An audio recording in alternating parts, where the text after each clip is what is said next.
Agora está gravando aí a nosso. Tinha me esquecido aqui de colocar para gravar. Mas então, mais ou menos isso, Amanda. Não sei se você, o que você achou aí das sugestões, né? Eu achei muito bacana, porque o que eu tinha pensado em um primeiro momento era de trazer a forma com que a China abriu o seu mercado e como ela ficou dependente desse capital estrangeiro. Porque ela dependia muito da exportação, então ela não conseguia se tornar uma hegemonia por causa dessa dependência internacional que o dólar estaria causando.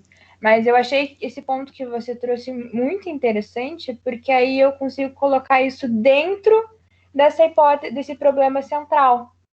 Eu achei que fica até melhor para desenvolver, deve até ter mais material do que aquilo que eu estava pensando.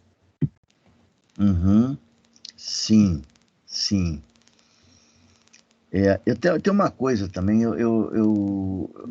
já que você tem esse interesse na China,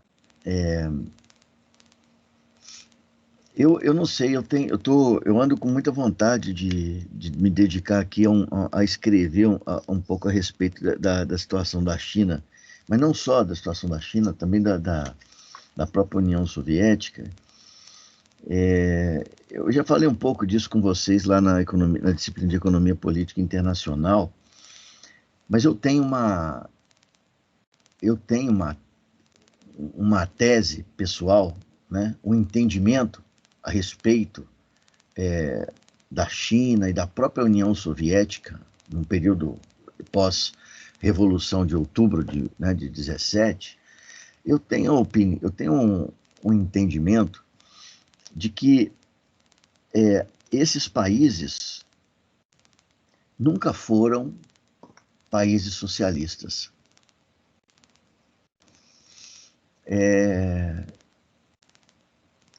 E, portanto, se não foram socialistas, o que foram, né, na verdade, né? E eu tenho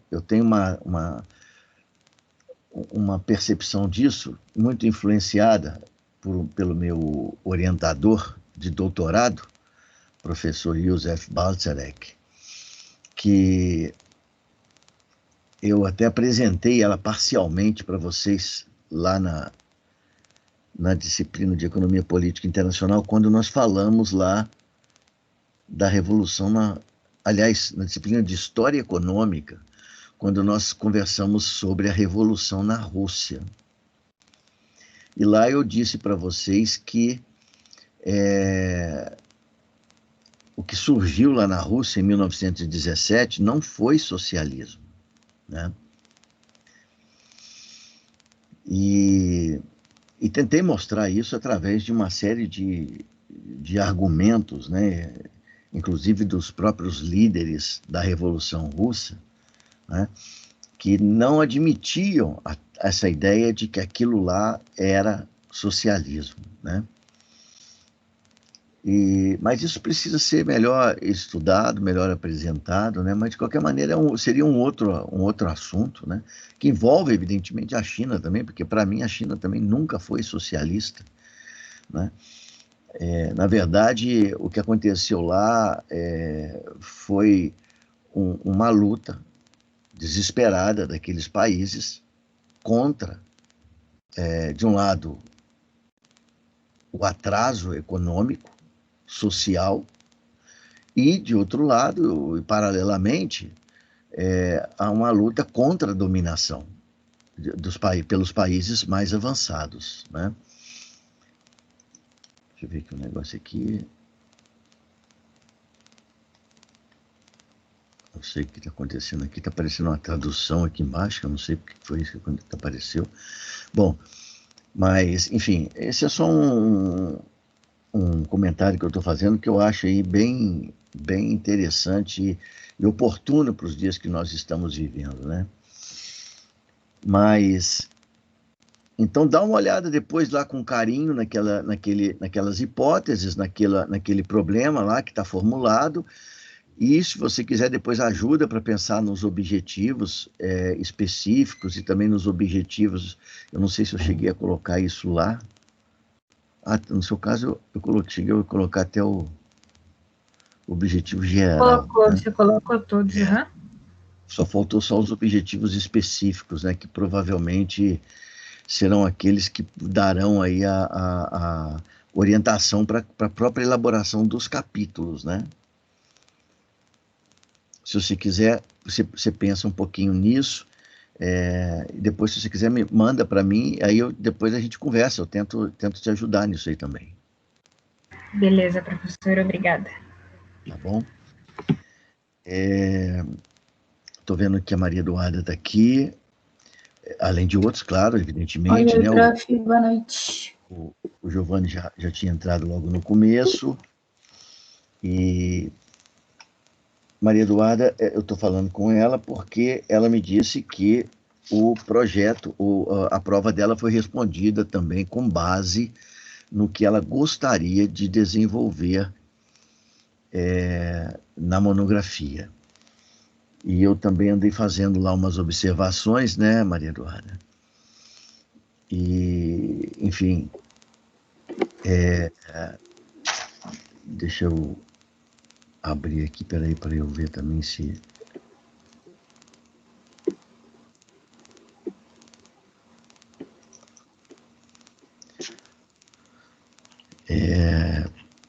Eu comentei lá, principalmente no seu caso, eu comentei que o problema, né? Porque, veja, gente, eu vou falar uma coisa aqui para vocês, vou repetir uma coisa aqui que é muito importante.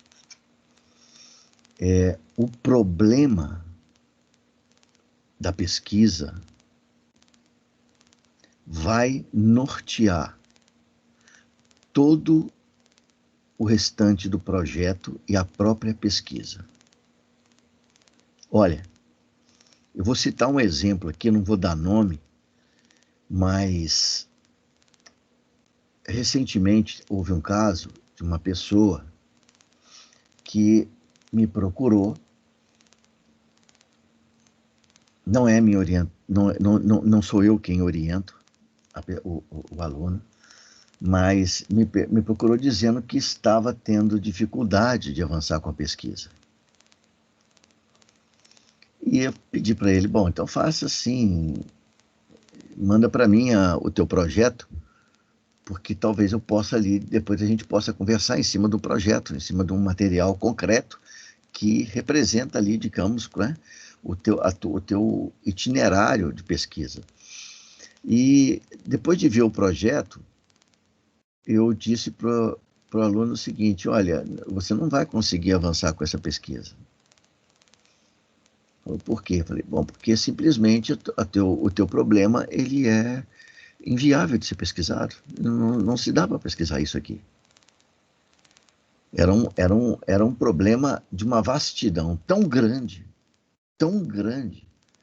E aí depois, no projeto, eu via com clareza absoluta que as hipóteses, e não só as hipóteses, a própria estrutura do trabalho que ele tinha montado, ou seja, os capítulos ali que ele pretendia desenvolver, eram tão abertos que simplesmente ele não sabia sequer por onde começar. Então, veja, o problema da pesquisa é de uma importância absolutamente decisiva, né? E eu estou falando isso porque, no seu caso ali, Maria Eduarda, eu não sei, pode ser uma interpretação minha, né? Uma interpretação incorreta minha, né? Mas da minha perspectiva, né? O problema ele está formulado de um jeito que é difícil de trabalhar, né? Sim, a gente até chegou a conversar sobre a... Já falamos sobre isso? Sim, a gente conversou sobre a minha pesquisa depois Aí eu decidi afunilar, né, a pesquisa, focar só em uma área, deixando de lado essa questão do soft power mesmo, abandonando isso e focando só mais nas políticas migratórias de refúgio e como elas foram alteradas e tudo mais.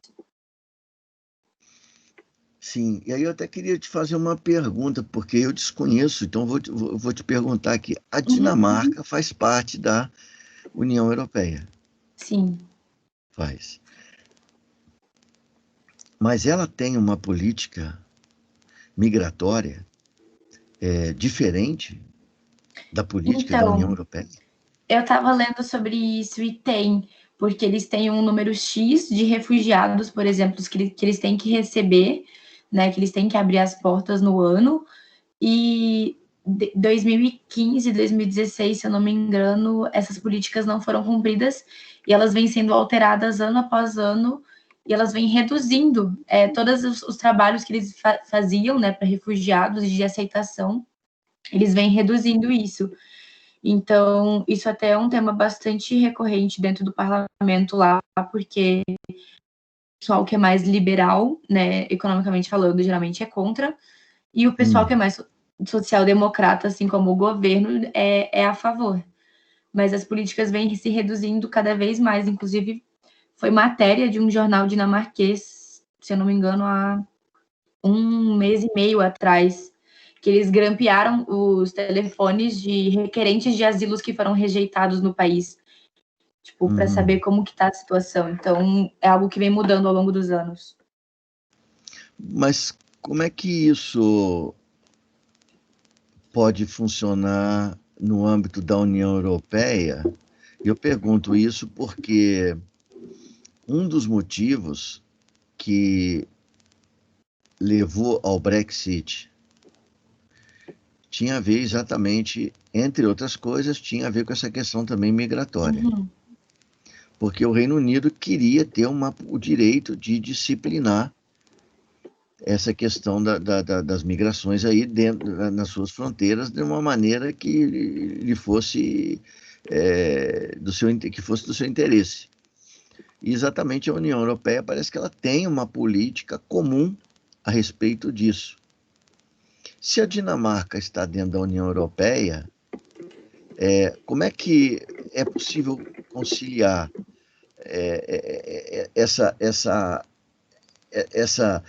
vicissitude aí no trato com a política migratória, se isso não acontece na União Europeia? Não existe punição, ela tem essa liberdade, mas o Reino Unido não tinha, e inclusive forçou a saída exatamente por causa disso. Acho bem interessante saber, conhecer um pouco a respeito disso, né? Sim, eu até estava dando uma pesquisada que depois da nossa conversa eu fui procurar material, né, para ler. Eu até tive bastante dificuldade para achar algumas coisas, mas eu não cheguei ainda a olhar outros países da União Europeia, por exemplo, a Alemanha, né, que teve uma política de abertura de portas, mas também é muito criticada internamente. Então eu ainda fiquei de fazer uma pesquisa melhor em relação aos outros países.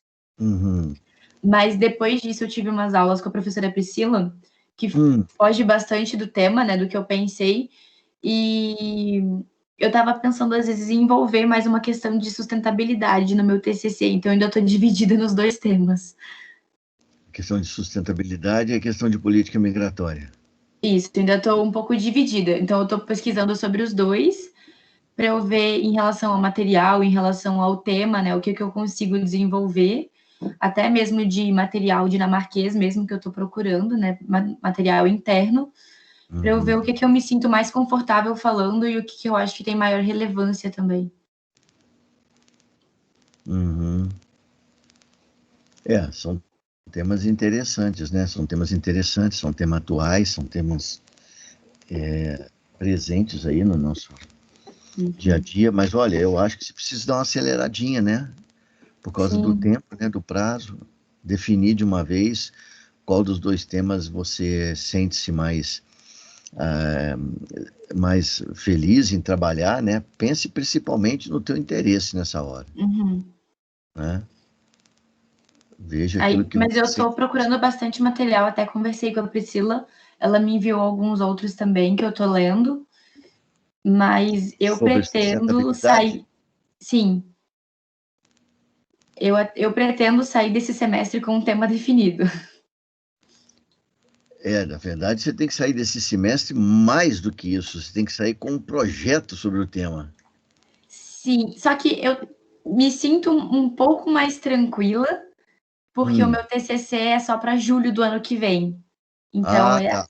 então eu me Ok. sinto mais tranquila para trabalhar melhor no projeto depois, né? Então Tipo, você não começa em definindo fevereiro. melhor. Isso, eu começo só em julho, em agosto, né, na Ah, verdade. então você tem aí uma situação privilegiada, né? Sim, então eu me sinto um pouco mais confortável para focar, às vezes, na uma melhor escolha de tema e depois ir desenvolvendo o resto. Tá bom, maravilha. E se você for pensar nessa questão de sustentabilidade, existe um aspecto que vale a pena você dar uma olhadinha, pelo menos. Você já ouviu falar nesse conceito de obsolescência programada? Não, prof. Às vezes já, mas não nessas palavras. É. Se Peraí, você como é quiser, que é? Obsolescência programada, é isso? obsolescência programada, depois, se vocês Até eu quiserem, fiquei quem curioso, tem né? interesse no YouTube, coloca lá, tem um Ah, eu achei. documentário, achou um documentário, ele tem 59 minutos, mais ou menos, alguma coisa parecida com isso. Dá uma olhadinha nesse filme, porque isso aí tem tudo a ver com essa questão de sustentabilidade, né? Vou Porque a olhar, prof. Obrigada. sustentabilidade, porque a sustentabilidade, a gente não pode esquecer de pensá-la no contexto do mundo real que a gente vive, né? Uhum. A gente não pode separar a sustentabilidade do contexto que a gente vive, porque senão a discussão ela vai ficar uma discussão solta, né?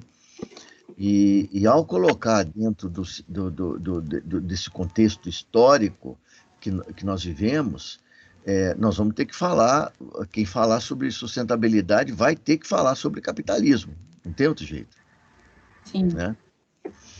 E a obsolescência programada, ela surge nos Estados Unidos na década de 20, já com um certo temor que havia nos industriais norte-americanos sobre a possibilidade de uma superprodução de mercadorias.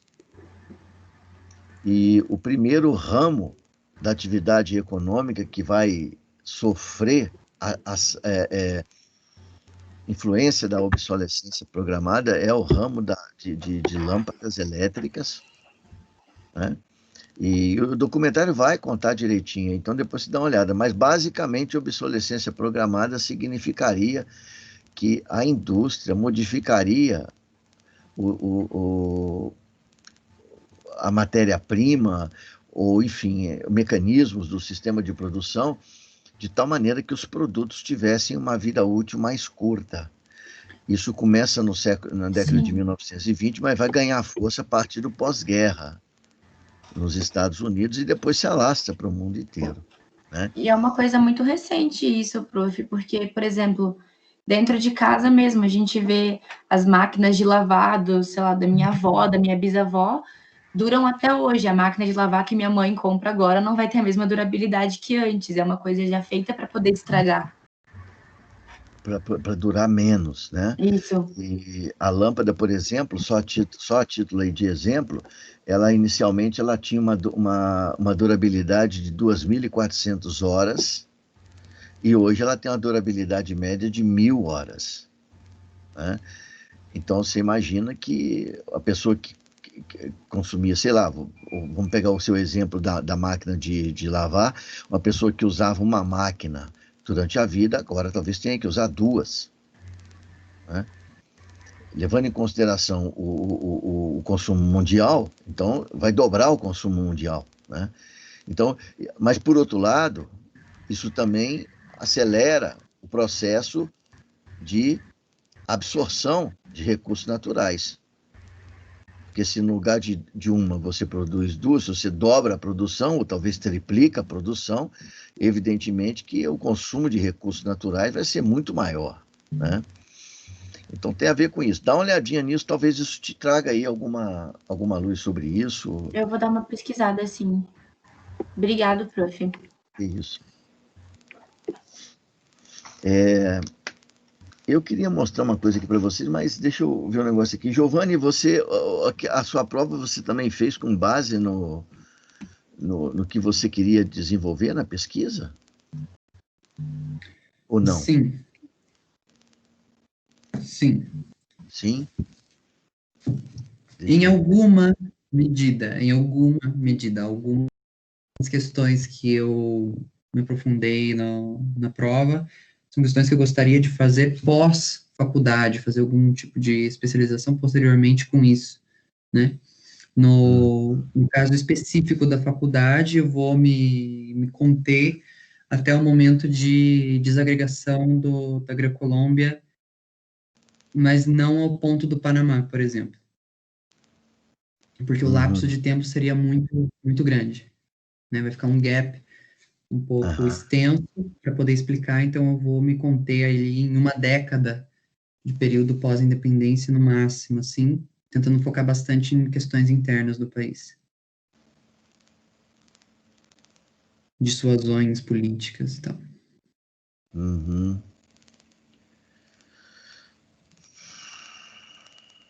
Entendi aqui.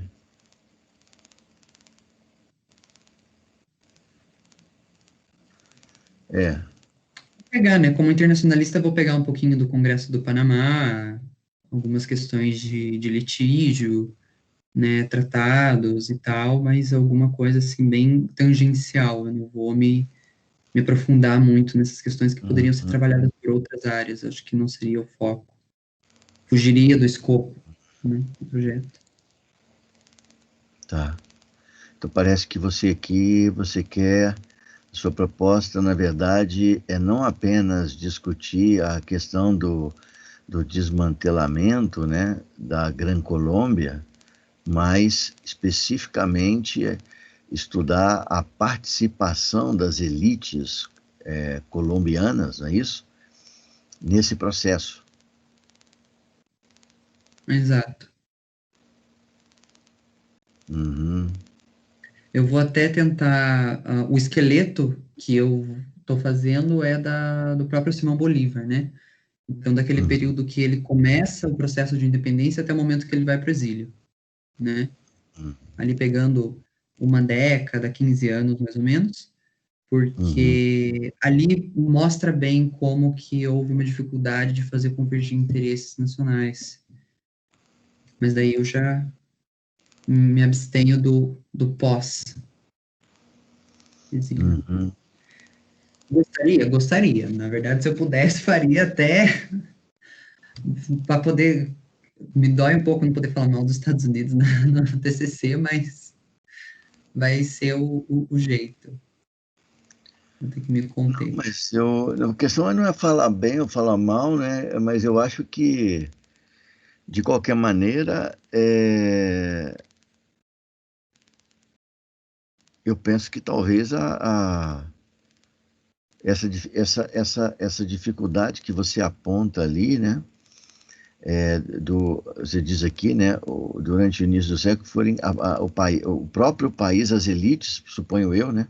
As elites colombianas foram incapazes, né, de consolidar um interesse conjunto, né, um interesse ali em fazer frente às pressões externas, olha aí, né?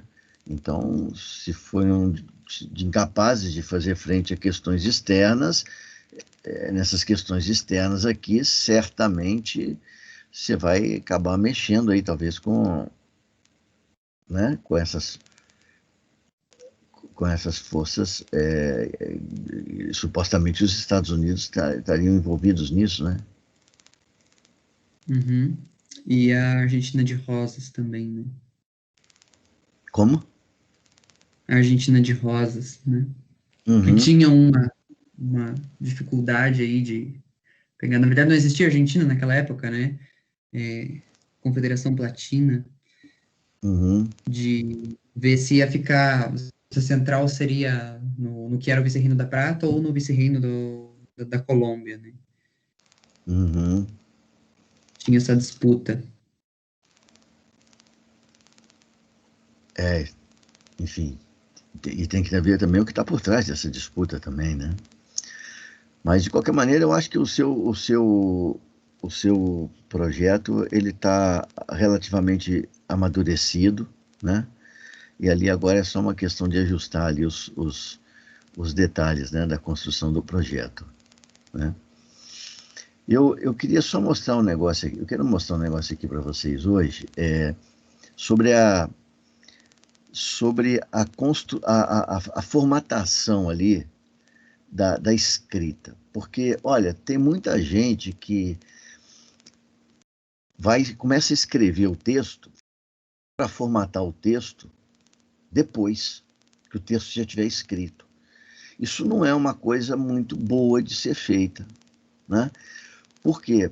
Porque vai dar muito mais trabalho para você depois formatar o texto inteiro depois que ele estiver pronto. E além disso, a formatação do texto ela é muito simples. Então, se você já faz à medida que você for escrevendo, isso vai te aliviar enormemente de um trabalho depois muito mais complexo, muito mais chato, muito mais trabalhoso, né? Então, eu vou compartilhar com vocês aqui na tela, na verdade, eu vou compartilhar aqui um, um, um arquivo vazio do Word. Vocês já conseguem ver? Em branco? Já sim, professor. Aham. Então, veja, na hora que você for escrever o texto, né, a gente já escreveu um texto mostrando a questão de citação, tudo mais, aquelas coisas todas. Bom, mas na hora que você for escrever um texto, né, da monografia, você já vai formatando ele. Então, veja só, normalmente, né, o primeiro tópico do texto, eu estou falando do corpo, estou deixando aqui todos aqueles elementos pré-textuais fora aqui disso aqui, tá? Mas a partir do momento que começa o corpo da monografia, então o primeiro elemento da monografia é a introdução, né? Então você vai lá e escreve introdução,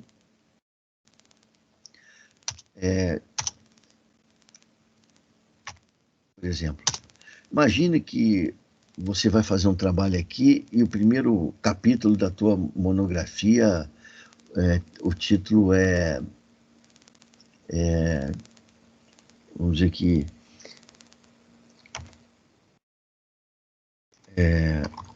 as condições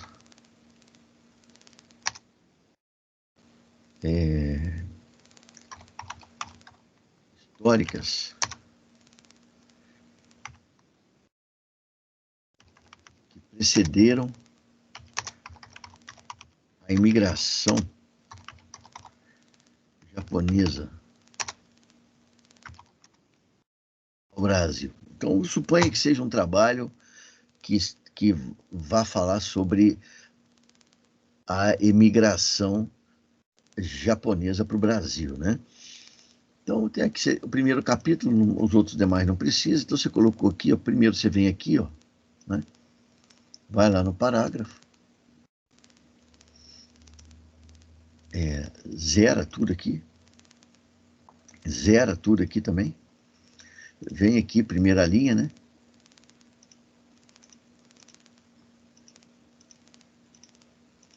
Ó, na hora que você bota a primeira linha aqui, já sai com esse espaçamento aqui de 1,25, né? E normalmente o espaçamento nosso ele é de 1,5, né? Isso aqui normalmente a formatação que a gente usa no texto, né? Então, ó, já fica formatado aqui, né? Aí você pega esse Brasil aqui, ó,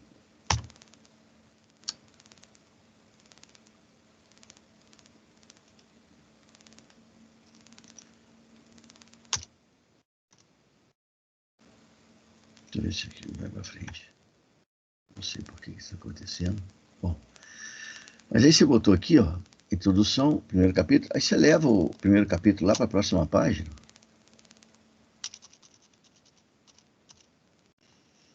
Por quê, né? Porque normalmente a introdução, ela é a última coisa que você escreve na tua monografia. Agora eu estou falando já da monografia, né? A introdução é a última coisa que a gente escreve na monografia. Por quê, né? Se ela é o primeiro item, por que é o último a ser escrito? Porque a introdução é a apresentação do trabalho. É a apresentação do trabalho. Ou seja, você só pode apresentar alguma coisa que está pronta. Não dá para apresentar um troço que ainda não foi feito, né? Então, primeiro você escreve os capítulos da tua monografia, aí depois você vai lá para a introdução. Aí sim, você pode primeiro dizer qual é a razão pela qual você escolheu trabalhar com esse tema, evidentemente que levando em consideração que você é um aluno do curso de Relações Internacionais, né? Depois você pode dizer qual é o objetivo principal do teu trabalho, né? Depois você pode dizer qual foi a maneira, né? Qual foi a metodologia que você usou para desenvolver a pesquisa. Nesse momento, você pode, inclusive, fazer um breve comentário sobre cada um dos teus capítulos, né? Mostrando como é que você vai alcançar o objetivo final, né? Depois pode falar um pouquinho, inclusive, do material, né? Bibliográfico que você se utilizou, né? Que tipo de materiais foram utilizados na tua pesquisa, né? Então, a introdução é a última coisa que você escreve na tua monografia, tá? Eu já vi gente que começou a escrever pela introdução, não funciona. Depois vai ter que escrever de novo a introdução, né? Bom, aí você vai para o capítulo de número 2, tá aqui, e você, então, dá aqui 2 espaços, né? E você vai começar a escrever agora a monografia, né? Então, você vai começar a escrever. Eu vou colocar aqui qualquer coisa, né? Pouco importa aqui o que está sendo colocado aqui, porque você vai estar escrevendo isso depois.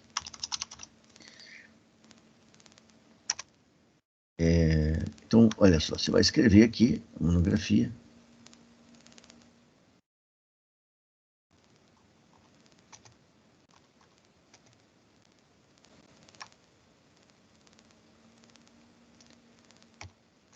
Então, você está escrevendo um trabalho.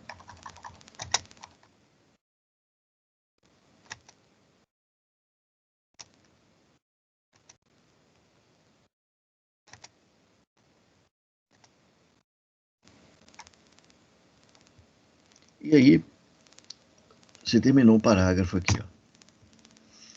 Volta aqui no parágrafo, vai lá na formatação, e você vai botar aqui, ó, tudo zero aqui, tudo zero, primeira linha, 1,25, 1,5 de espaçamento, ok. Aí você vem aqui, justifica, pronto. Então está aqui o primeiro parágrafo do teu trabalho. A partir de agora, tudo que você escrever vai estar nesse formato aqui. Então você vai para o próximo parágrafo e você começa a escrever aqui, ó.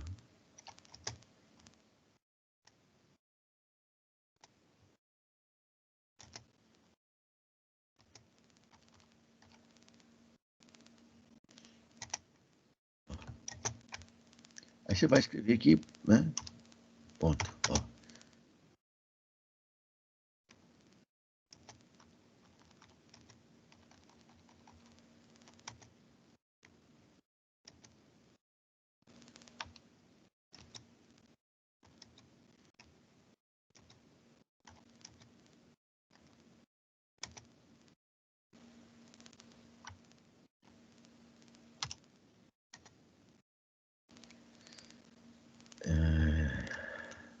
Pronto, ok. Segundo parágrafo, já saiu no mesmo formato do anterior, não precisou mexer em mais nada. Agora, suponha que agora você queira fazer uma citação abaixo desse segundo parágrafo. Então, como é que você vai fazer isso? Você vai continuar do mesmo jeito que você vinha escrevendo. Então, você abre um novo parágrafo, só que agora é uma citação, né? Então, você vai fazer aqui citação, ó.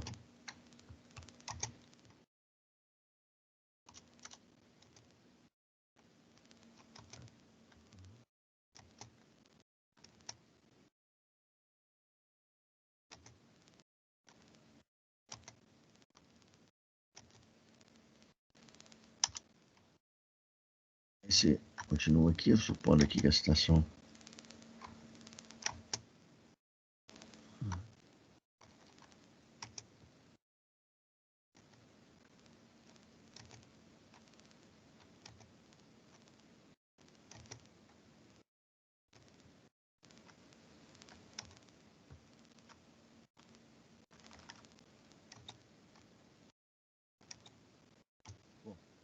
Acabou a citação. Então, isso aqui é a citação. Você vai colocar aqui, né? O nome do autor. Sei lá.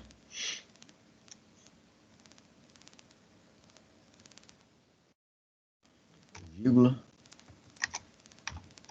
2010. Página 45. Fechou.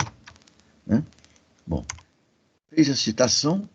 Perceba que, como a gente havia comentado em outra oportunidade, que quando escrevemos aquele texto lá sobre a China, para essa citação estar aqui, deslocada do parágrafo, ela precisa ter no mínimo 4 linhas. Né? Pode ter 10, não tem problema, mas tem no mínimo 4. Então essa aqui tem exatamente 3,5, tem mais de 3, né? Tem que ter mais de 3 linhas, né? No mínimo 4. Bom, aí você vai continuar seu texto, mesma coisa, não muda nada aqui, continua o texto, continua escrevendo.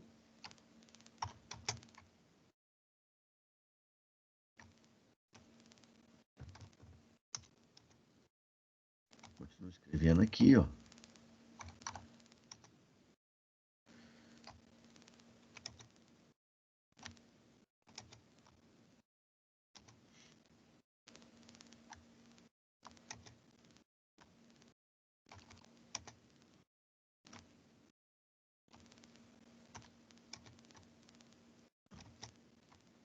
Você vai escrevendo, ó. Pronto. Ok. Bom, então veja. Você tem aqui 4 parágrafos, porém o terceiro é uma citação. Então, você volta agora, depois que você escreveu o quarto, ou seja, você escreveu um parágrafo a mais do que aquele onde está a citação. Então, você volta no parágrafo da citação, marca só ele, vai lá em cima, o espaçamento aqui à esquerda é 4, isso aqui é padrão, tá bom? Então, você bota 4 centímetros na esquerda. Aqui no lugar de primeira linha, você bota nenhum. E aqui no lugar de 1,5, você bota simples. Aí você vai OK, pronto. Aí não se pode esquecer que aqui também, né? Aqui em cima, na fonte, ela é fonte 10. Desculpa, mas essas fontes aqui anteriores, ó, elas são todas 12, tá bom? Eu não prestei atenção, ó. Tudo aqui é tudo fonte 12, ó. Né? Somente a citação tem fonte 10. Mas você vai deixar assim aqui? Não, não vai. Você volta aqui no parágrafo anterior, a citação, e dá um Enter. Vai no parágrafo posterior da citação e dá outro Enter. Pronto. Volta para onde você estava e continua o texto. A citação ficou lá no lugar onde ela estava, não bagunçou o texto, você não precisou... Foi tudo tranquilo, tudo rápido, pronto, está tudo aí, o texto arrumadinho aí, ó. Né?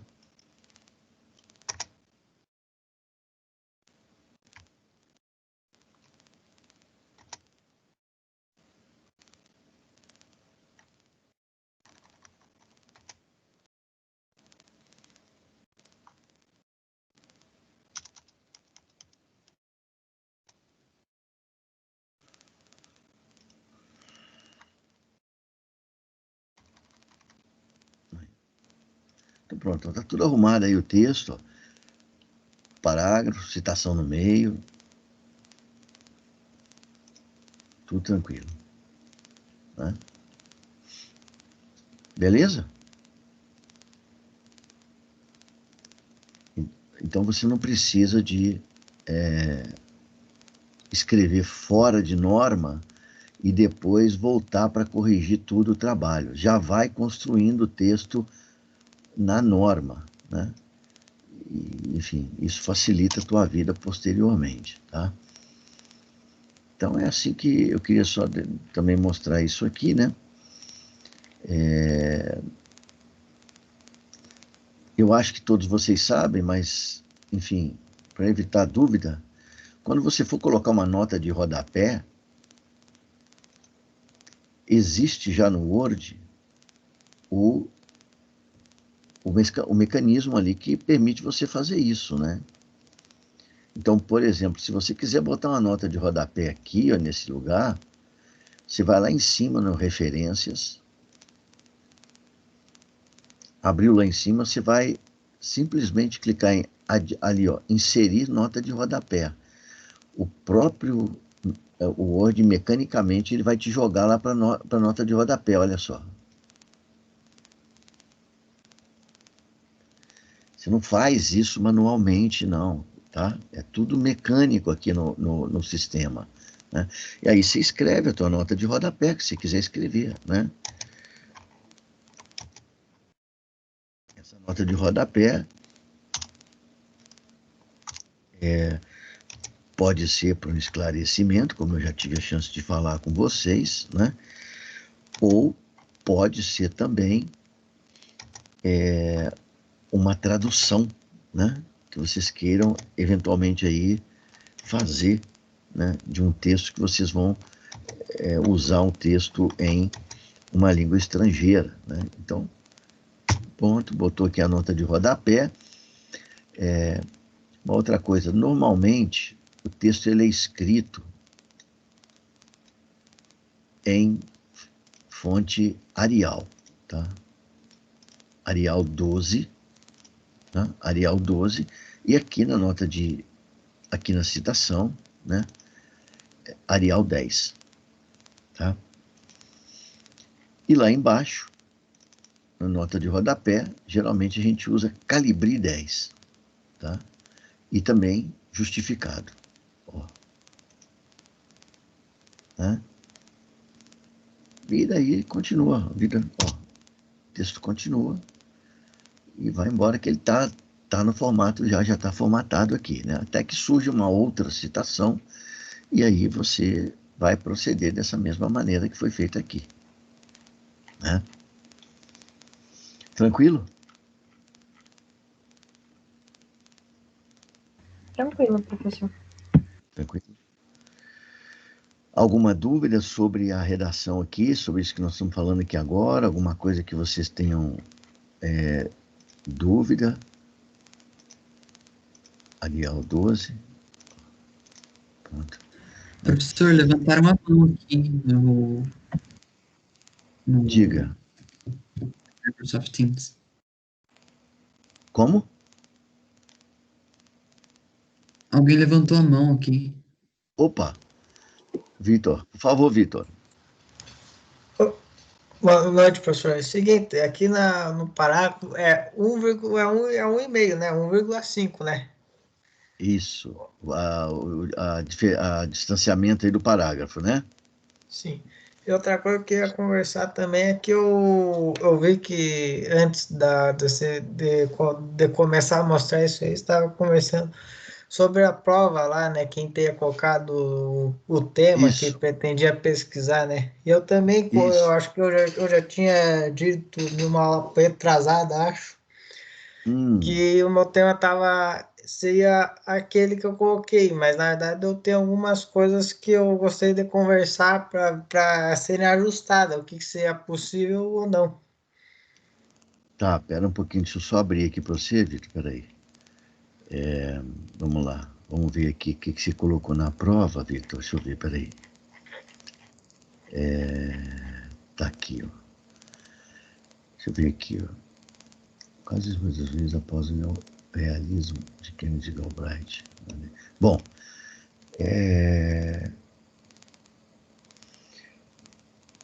bom, peraí, desculpa. Quais os motivos que levaram ao aparecimento da geopolítica? Aham.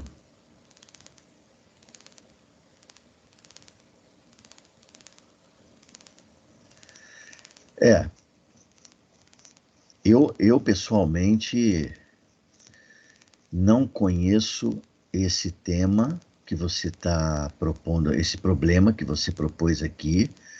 Eu não sei exatamente o que é, né, geopolítica das emoções, né, não sei exatamente o que é, mas acho que eu imagino que exista aí toda uma referência sobre isso, né? E aqui no fundo o que você está querendo saber como é que teve origem, né? A geopolítica das emoções. A geopolítica das emoções. Não, nada assim. Eu gostaria de estudar o movimento que eu coloquei, né? Que eu acho que seria conservador, liberal, não sei como eu coloquei aí. Sim, você colocou conservador e versus liberais, mas no problema tem. Qual o motivo? Porque o tema, né, Vitor, como a gente teve chance aqui de Não, é que assim, conversar. na verdade, o que eu coloquei no programa seria antecedente da geopolítica das emoções. Porque geopolítica das emoções seria na verdade, esse eu tirei da política contemporânea, né? Que era um tema que eu estudei quando o Gustavo ainda estava dando aula. Só que eu acho Entendi. que esse tema ele é muito atual. Então, por isso que eu coloquei antes. Entendi? Não sei, que tem um antes aí que eu escrevi. Aqui você escreveu quais foram os motivos que levaram até o aparecimento da geopolítica das emoções. Seria antes do aparecimento, então. Certo, mas mas você quer estudar, na verdade, a tua proposta é de estudar a geopolítica das emoções, é isso? Não é isso. Não é isso. É que, na verdade, eu acho que essa questão de estudar a geopolítica das emoções é muito atual, entendeu?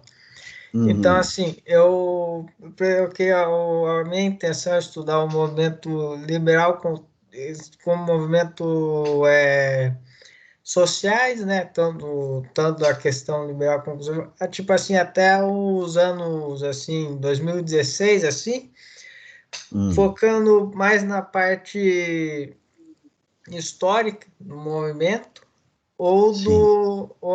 mas e talvez também buscando um pouco a parte de tri também, né?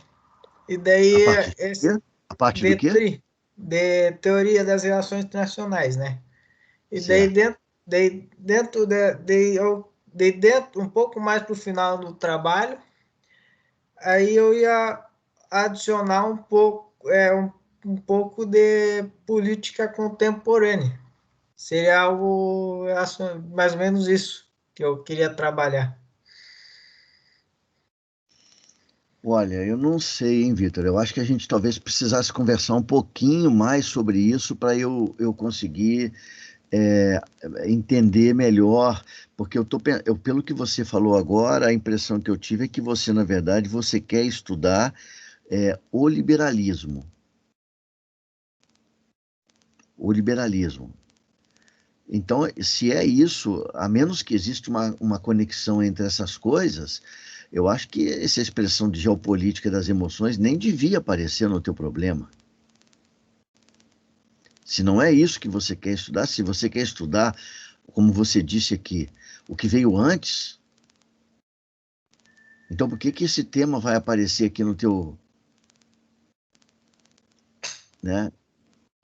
Me parece que a formulação não tá muito bacana aqui, né? Porque eu acho que precisa refazer essa essa sua formulação do problema, porque, repetindo o que eu já falei, se ela tiver aqui mal formulada, o problema, isso vai impactar os demais itens do teu projeto, né? Aqui, por exemplo, na tua hipótese, ó, você colocou assim, ó, a diversidade dos métodos dentre dos diversos pensamentos criaram uma divisão na sociedade. Veja, eu, olhando aqui para o que está escrito, eu não consigo perceber que a hipótese que você sugere, ela responda ao problema que você colocou. Veja, o problema é quais os motivos que levaram ao aparecimento da geopolítica das emoções, tal como você escreveu aqui. Aí, na tua hipótese, que seria a hipótese, vamos lembrar, ela é uma resposta que você está antecipadamente sugerindo para a pergunta, para o problema.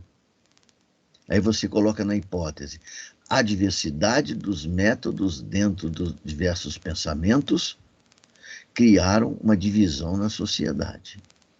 Então, exatamente, porque a questão é trabalhar com o projeto antes, então o que veio antes seria o que fez o surgimento dessa geopolítica das emoções seria, tipo assim, se a geopolítica das emoções seria a consequência, eu queria estudar antes, entendeu? Então, isso seria uma resposta. Por isso que eu coloquei na hipótese, porque a hipótese responderia ao problema. Porque como o trabalho vem de antes, então soluciona o problema. Já que estamos falando de algo que que a pergunta seria uma consequência, na verdade, do que aconteceu, do que eu apresento no trabalho, entendeu? E a hipótese já responde. Já. Então, veja que você está querendo dizer para mim que a diversidade dos métodos dentro dos diversos pensamentos foi o que motivou o aparecimento da geopolítica das emoções? Seria praticamente isso.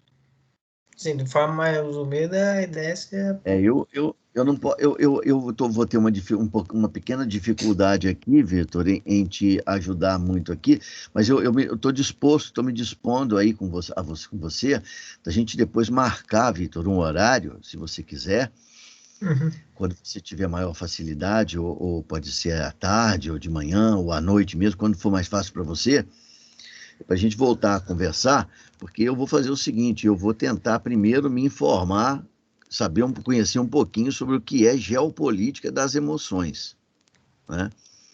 Porque eu desconheço isso, pode ser que na hora que eu ler alguma coisa sobre isso, eu consiga entender aqui a dinâmica aqui dos tópicos que você elaborou. Nesse momento eu estou com dificuldade por conta exatamente do meu desconhecimento sobre geopolítica das emoções. Não sei exatamente o que é isso, tá?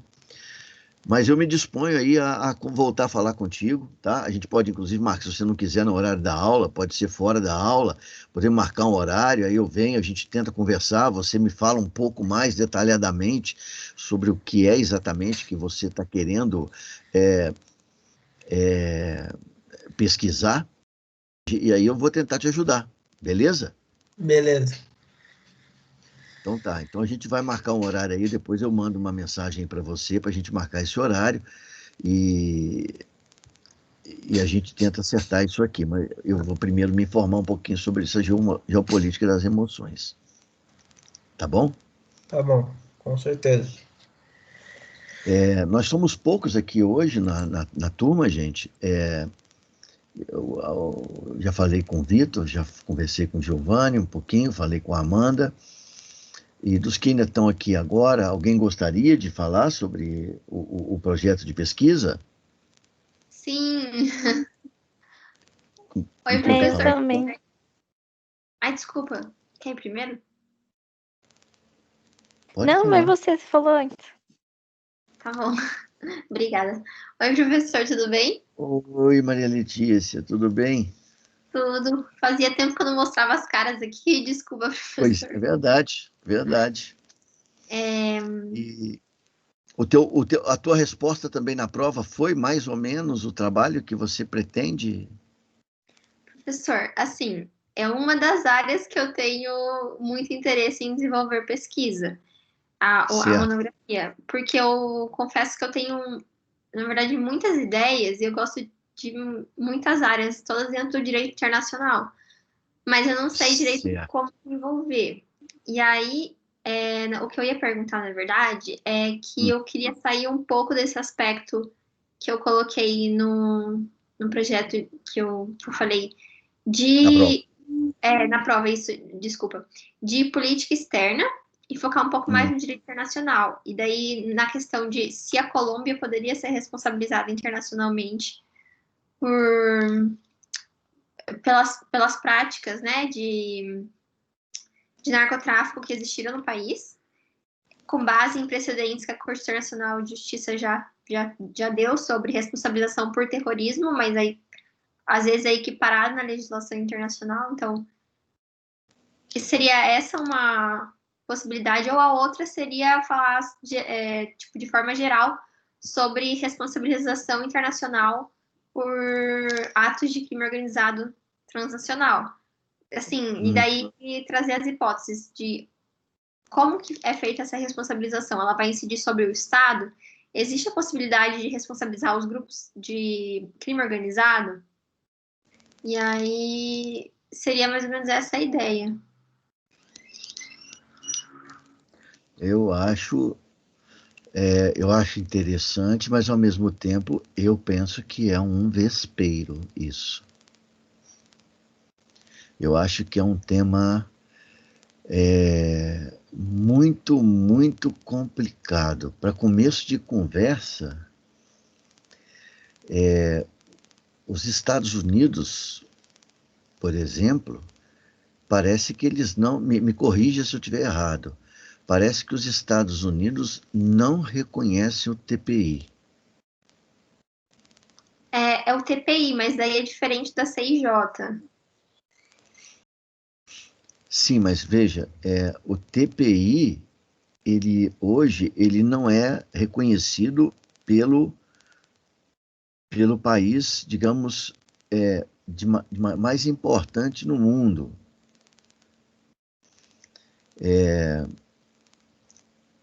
Só isso já derrama uma certa falta de credibilidade a uma espécie de justiça internacional.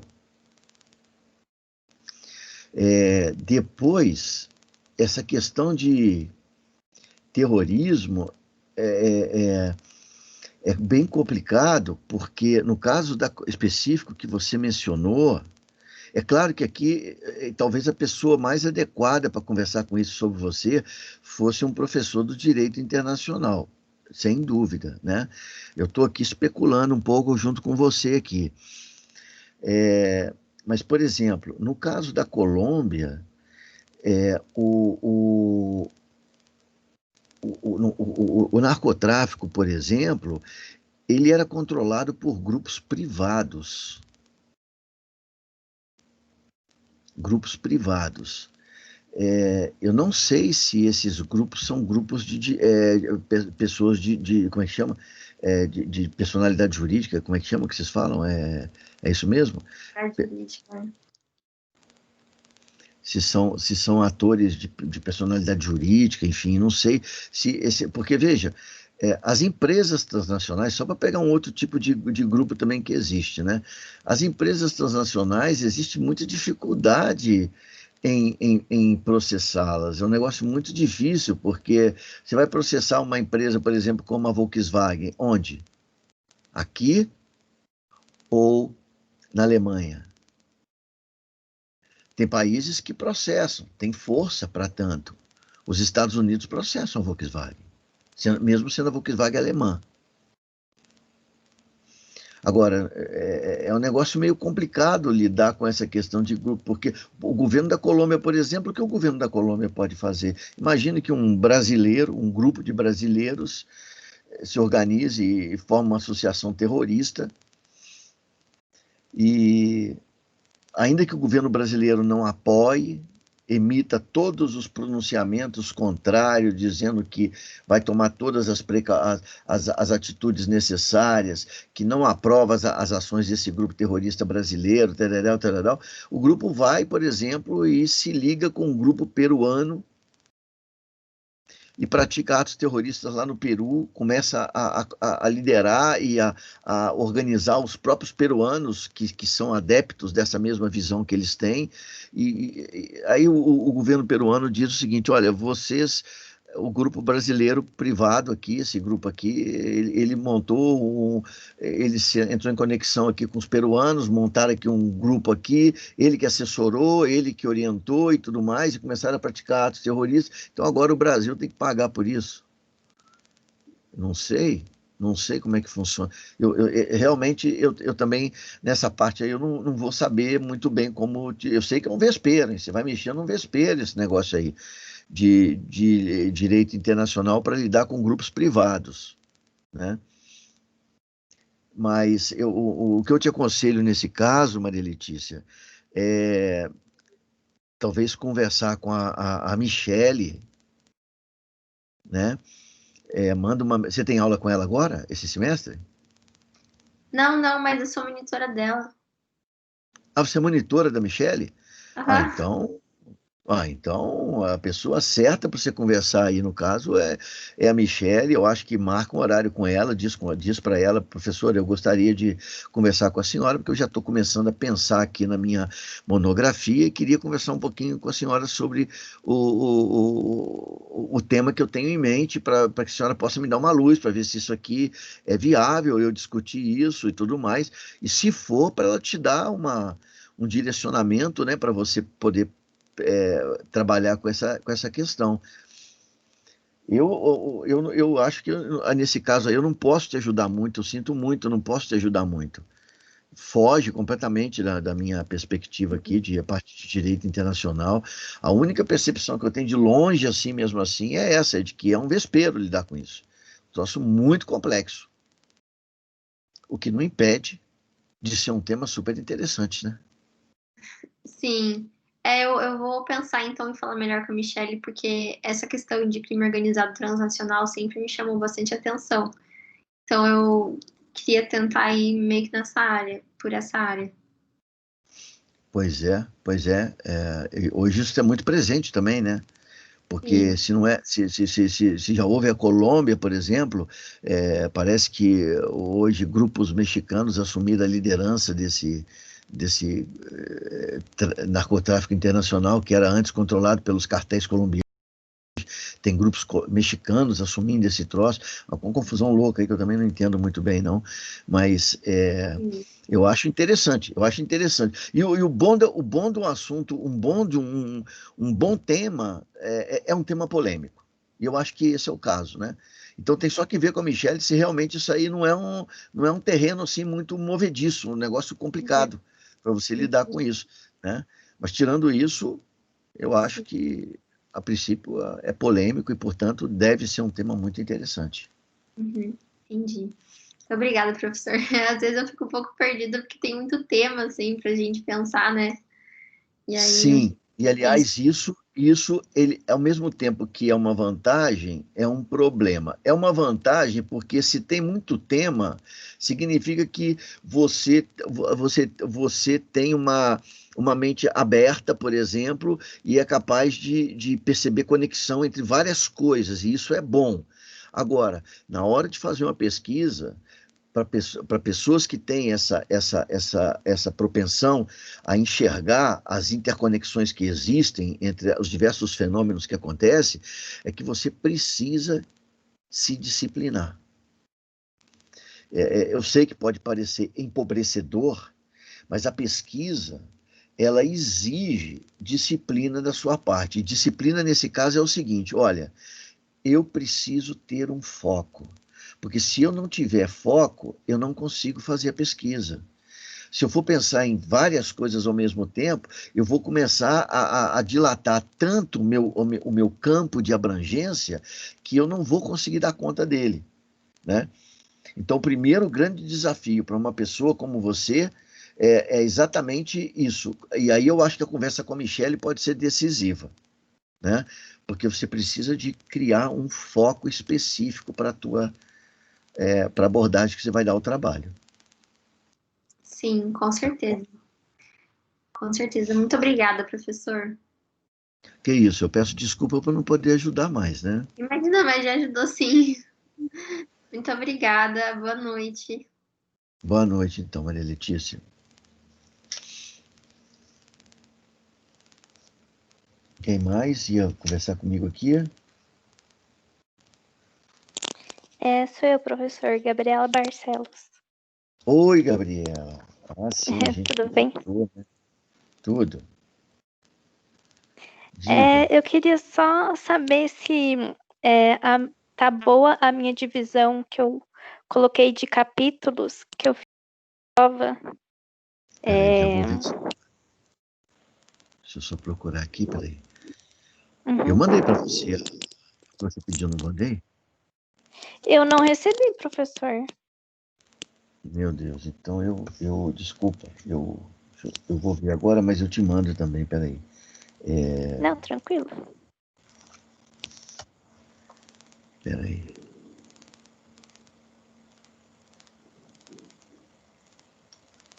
Tá aqui, ó. Mas o seu, engraçado, o seu tá em PDF para mim. Eu lembro que deu algum probleminha que você falou que meu arquivo estava corrompido. Aí eu tive que te mandar de novo. Lembro. O primeiro que você mandou para mim, eu não abria, simplesmente. Aham. Deixa eu ver aqui só um minuto. Peraí, o que você fez. Tá aqui, ó. Ok.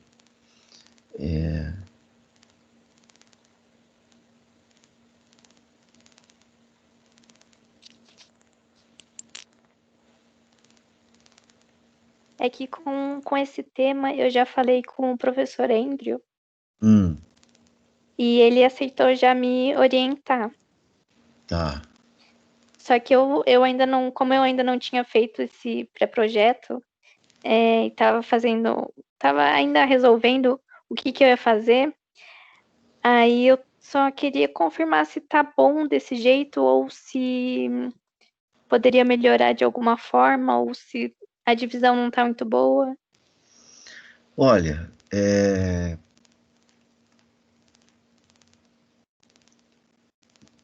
deixa eu ver aqui os objetivos específicos.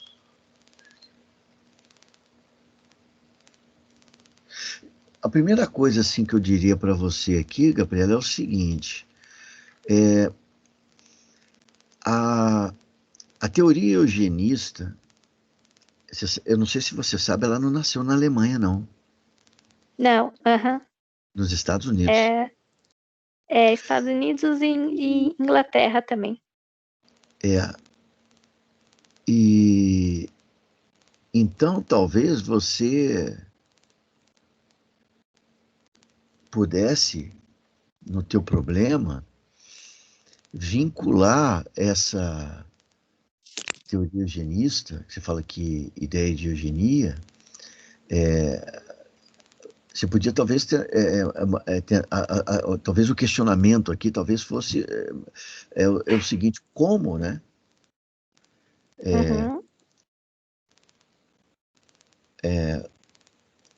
Qual a origem da teoria eugenista e de que modo ela alcançou a Alemanha nazista e permitiu a elaboração do programa Action T4. Tá. Eu acho que assim talvez ficasse melhor, né? Porque a chegada dessa ideia de eugenia na Alemanha já é em si mesmo, eu diria, que uma coisa interessante de explicar como é que isso alcançou, né, os alemães e os nazistas, né, uma coisa que, na verdade, não nasceu lá, né? E Sim. depois, tendo chegado à Alemanha, como é que isso foi instrumentalizado pelos nazistas e acabou dando origem ao programa Action T4 que você menciona, Aham. né? Nesse caso, eu acho que lá nos seus objetivos específicos vai ter que mudar alguma coisa ali. Porque você começa com apresentar a construção do pensamento nazista, né? Eu diria que talvez você começaria pelo o núcleo, digamos assim, mais central do teu trabalho, que não é o pensamento nazista e as teorias eugenistas, mas é como é que as teorias eugenistas foram incorporadas pelo pensamento nazista, ou pelo nazismo, Uhum. né? Então, isso aqui permitiria que você começar a trabalhar com essas teorias eugenistas, por exemplo, nos Estados Unidos. Você falou comigo agora a Inglaterra, eu não sabia. Para mim, as teorias eugenistas começaram nos Estados Unidos, né? Eu já tinha lido a respeito disso. E aí você mostraria como é que ela foi instrumentalizada, na verdade, pelo nazismo, né? Analisar o uso da propaganda. Uhum. Dos nazistas, Tá. identificar as consequências. Eu acho que nos objetivos ali, eu penso que talvez você possa limitar a 3 objetivos. Acho que aquele quarto, ele pode caber dentro do terceiro, Tá. tá? E dessa maneira você construiria a monografia com base em 3 capítulos principais. Um primeiro falando a respeito do desenvolvimento da teoria eugenista, o que é isso. Um Uhum. segundo falando como é que a teoria eugenista chegou à Alemanha e como ela foi instrumentalizada pelos nazistas. E o terceiro falar da especificidade desse programa Action T4, o que foi exatamente e quais foram as consequências dele, né? Tá. Você teria 4 trabalhos. De fato, eu acho que é um trabalho que tem todo um teor histórico, né? Sem dúvida, eu acho que o Andrew é uma boa escolha. Uhum. Ele já me recomendou alguns livros, aí eu já tô até lendo alguns deles, assim. Ah, que bom. Que bom. Uhum. Aí eu só tava Oi, desculpa. E nesses livros, por acaso, você já ouviu alguma menção ao fato dessa teoria eugenista ter nascido nos Estados Unidos? Agora eu não vou lembrar direito, porque como eu pesquisei a parte também, Uhum. então aí eu agora não vou ter certeza se nos livros mencionam a origem dos Estados Unidos. Mas aí, conforme eu fui pesquisando lá, eu fui pesquisando mais outras coisas, aí fui achando mais coisas. E aí, quando eu pesquisei a origem da palavra eugenia, que aí foi que levou que é da origem lá inglesa. Origem inglesa. Isso. É um homem chamado, se eu não me engano, é Francis Galton, o nome dele. Ele que denominou a palavra eugenia. Uhum. E ele é inglês. Então aí agora eu vou ter que pesquisar melhor para saber de onde que surgiu exatamente. Se foi lá da Inglaterra ou dos Estados Unidos. Porque aí eu achei essas 2 fontes, né? Uhum. Mas exatamente, então você tem aí, na verdade, você tem um problema claro, né? Um problema concreto. É interessante, eu acho, né? Eu acho muito interessante, principalmente na época que nós estamos vivendo. Uhum. Né? Eu De acho fato. legal, acho muito Dá para bacana. conciliar bastante, assim.